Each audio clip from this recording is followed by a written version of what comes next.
नमस्कार दोस्तों, एक बार फिर स्वागत है आपका हमारे YouTube चैनल पर।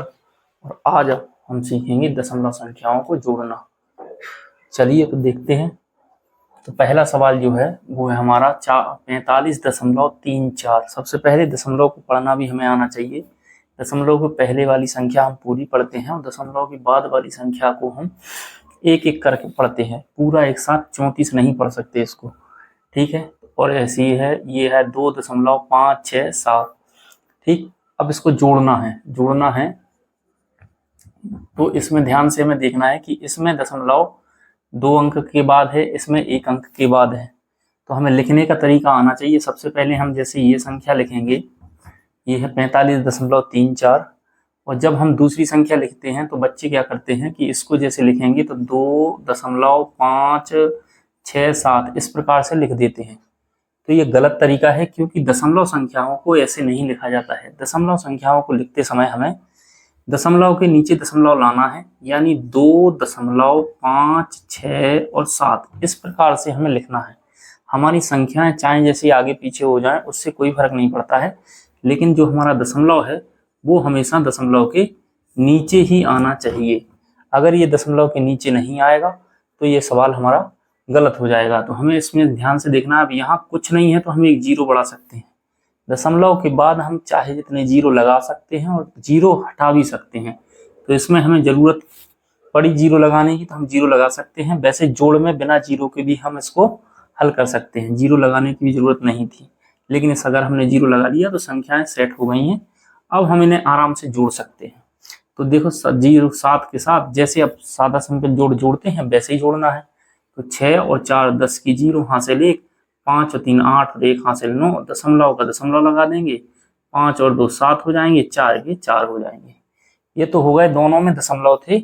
इस प्रकार के सवाल। अब हमें कुछ ऐसे सवाल देखेंगे जिनमें कुछ संख्याओं में दशमलव हैं और कुछ में दशमलव नहीं है। जैसे मैंने ये दूसरा सवाल लिया है, इसमें पहली संख्या है जो उसमें दशमलव है नहीं।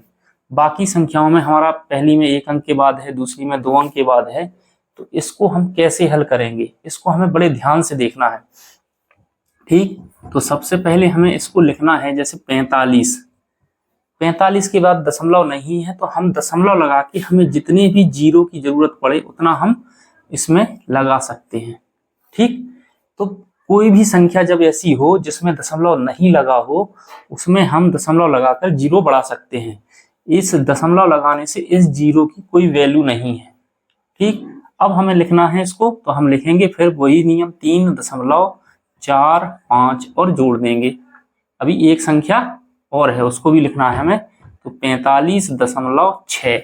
दशमलव हमेशा हमारा बिल्कुल एक के ऊपर एक आना चाहिए। अगर दशमलव यहाँ वहां हुआ तो सवाल हो जाएगा पूरा गलत। यहाँ कोई संख्या नहीं तो हम जीरो बढ़ा सकते हैं। हम इसको आराम से हम जोड़ सकते हैं। 5 के 5, 6 और 4 10 की 0 हासिल 1, 5 और 3 8, 8 और 5 13 और 1 हासिल 14 की 4 हासिल 1, 4 और 4 8 और 1 हासिल 9। ये हो गया।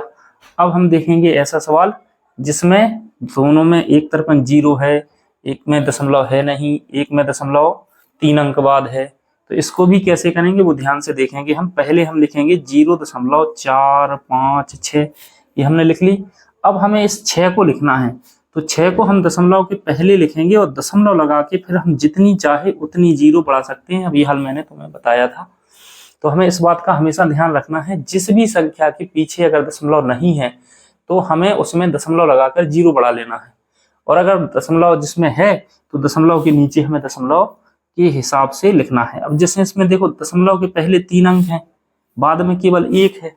तो हमें इसमें देखो 3 यहाँ से अंक लिखना पड़ेंगे, 4, 5 और 6.7, यानी 456.7। अब ये यहाँ कुछ नहीं है तो हम जीरो बढ़ा सकते हैं। और अब हम इसको आसानी से जोड़ सकते हैं। 6 के 6, 5 के 5, 4 और 5, 7 और 4 11 की 1 हासिल काड़ी 1, 6 और 6 12, 12 और 1 3 की 3 हासिल काड़ी 1, 6 4। दशमलव का दशमलव। तो कहने का मतलब ये है कि अगर जब भी हम दशमलव के सवाल करें तो दशमलव हमें ध्यान से देखना है कि चाहे वो जोड़ हो या घटाना हो, दशमलव के नीचे ही दशमलव आना है जोड़ती वक्त। अगर किसी संख्या में दशमलव नहीं है तो हमें दशमलव उसमें लगा लेना है, बाद में घटाना है। और इसमें हमें छोटा बड़ा भी पहचानना आना चाहिए। अगर कोई घटाने वाला सवाल होगा तो उसमें हमें ध्यान से देखना पड़ता है कि कौन सी संख्या छोटी है और कौन सी बड़ी है। चलिए, तो वीडियो यहीं पर करते हैं समाप्त। और अगर आपको वीडियो अच्छा लगा हो तो वीडियो को लाइक करें, शेयर करें और कमेंट भी करें। धन्यवाद।